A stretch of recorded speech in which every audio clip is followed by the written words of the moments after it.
Hello అందరికి. మా పిల్లలు స్కూల్ నుంచి ఇప్పుడే వచ్చారు. స్నాక్స్ ఏమైనా చేయమ్మా అంటే వేడి వేడి మిర్చి బజ్జీలు వేస్తున్నా.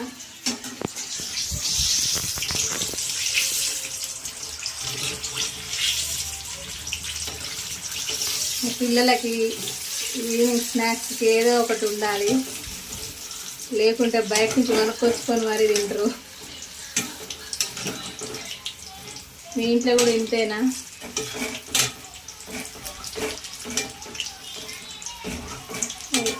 అయితే ఇవి గోల్డెన్ బ్రౌన్ కలర్ వచ్చినాయి, తీసేసుకున్నాం.